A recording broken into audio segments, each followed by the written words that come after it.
I suspect a film review is at play here. Hello, welcome back to Knives Out Film Review. I'm excited for this one because it's one of the newer films that I've seen. It came out 29th of November 2019. I literally just watched it, so I could do a review on it. 7.9 out of 10 on IMDb, 97% out on Tomatoes, and 4.35 out of Amazon.co.uk. If you're wondering where you can watch this, you can get it from YouTube or you can buy it from Amazon Prime. Now, it's an incredible film. It was directed by Ryan Rain Johnson, and the screenplay was by him as well. Academy Award winning. So let's talk about it. Now, it starts off with a man who named Hanson, essentially. I think that's his surname. But I think a lady comes into his room, one of the maids, and sees that he's dead because his throat was slit. And everyone suspects it's suicide because the way the knife's holding and the slit. Then we go in and the police called and it goes into an investigation. Now he has a nurse named Marta and she, Calabera, and then she basically gives him all his medicine and takes care of him.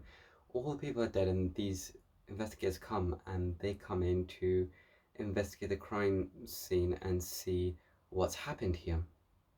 But one crime inspector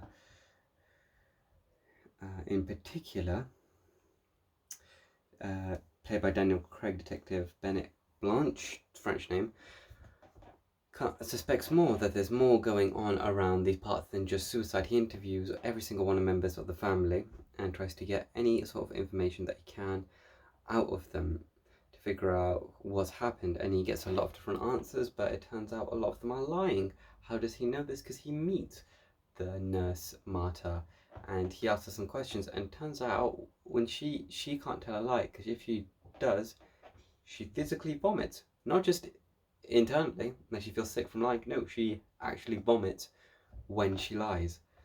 Medical condition from when she's hurt, but that's what happens. So he's asking her a bunch of questions, and then afterwards, he says, "All right, I'm going to rule you out," and he goes to do the investigation afterwards on the next day.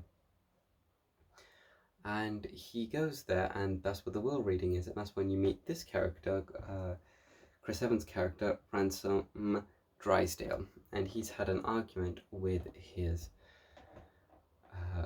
grandfather about the will and the inheritance, but we don't know that at this point. But they're arguing, and then eventually there's a will reading. The will reading comes up, and the guy opens it and says, and his will reads, "I leave all my assets, money, and house to Marta Calabera, his nurse." All the family is shocked, they're horrified. Ma has to leave, and Ransom Drysdale takes her into the car and drives away. He's like, "Come on, come with me." He goes there, and then he talks to her and tries to get her to confess on what she's done. Now, let's find out what she's done. So basically, it cut back to a flashback of a scene. They were playing a game. I don't know what the game's called. If I'm going to be honest, I can't remember it. But they were playing a game, and she beat him and put in some medication, but she's accidentally put in some morphine because her vials were switched. So she accidentally fills him with 100 milliliters of morphine, and you can only take 3. So he ends up about to die in 10 minutes, and he gives her an elaborate plan to make sure that she stays innocent from this investigation. She does exactly as told. So that's what happens. Now, what else happens? Well, let me tell you. Flashback over. Ransom is just trying to convince her that he'll try and make everything right, and all he wants is a share of his cut because he hates his family and he doesn't want them to get any of his granddad's will, who is a millionaire and owns a lot of assets. Now, they eventually get caught because they try to go back to the hospital, but turns out the hospital got burned down where all the records were, to try and prove Marta's innocence, that she didn't purposely try to kill him, and find out what the tests were. Next, it finds out it's all on fire, and the detective guy sees him and drives away. She drives away with Ransom, and the police follow her.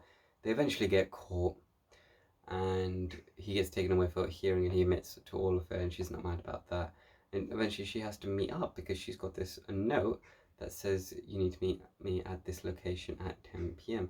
So she's with the inspector and she's like, can I just pull over here for a sec? Because I need to just go grab something from here, collect something. She goes, she sees her friend Fran, who's been injected with that morphine and has a letter confessing the other half of the letter with her nurse's bag, because no one could find the nurse's bag. Well, she couldn't find her nurse's bag either. Now they go back in for questioning, and she basically says to the policeman everything that's happened, what the guy told Hansen said to her to do. He does that, and then he's doing more questioning, and he finds a note, and Marta shows him the note, and she reads the note. And he reads the note and he's thinking to himself, so as she's about to confess, he comes to him and says, stop all this now, she's not going to give you any of the investment or change the investment, takes her away. So he takes her away and explains the whole situation, but he brings in Hansen, yep. He brings a ransom again, and he explains the whole situation of why he thinks he's done it, why he thinks Ransom is the killer. It gives a whole detailed explanation to figure out why everything's come out and why he suspects him. Now, where does that go from there? He gives out the whole story, and there's like investigations, police, and he tries to find out, gives as much detail as he can, and he basically says when Fran comes alive, basically we'll know. And Marta was willing to give up because she had attempted to save her friend's life, but she's illegally immigrated, so they try to use that as blackmail to the family and don't treat her as well as Hansen did, because she was her maid for years, and Ransom was distraught at the news that he was going to have to switch his will over. What the will has changed to, because the will had changed to that Marta gets everything. Now, I'm not going to spoil too much for you because that's where it gets into a bit more detail, and this movie's not a year old quite yet, so I don't want to spoil what the final plot is, the final reveal, and what happens at the end. Just know this is a fantastic film, and if you have Amazon Prime, it is definitely worth a watch, in your best interest to see this film. I would say it's an incredible film. In terms of a star rating, I would say it is 8 stars. I'm not doing that much justice to it with the review, but you get the general idea. You can see how high the scores were. But it is an incredible film, and all the characters play their roles very well, essentially. And it makes you think, makes you wonder, in terms of a murder mystery, you wonder how's that possible, how's that happened. It's actually quite interesting. And there's definitely plot twists at the end that I'm not going to spoil for you, because like I said, I want you to watch this for yourself if you have the capability of watching it on Amazon Prime or buying it or renting it from YouTube in that process. But there's not much else I can say about it. I do think it's fantastic and it's just worth a watch. So that's it from me, and I guess it'll be your turn to figure out what's next. What film will I do next week? You tell me. And if you guess correctly, you'll win a cookie. Alright then, bye.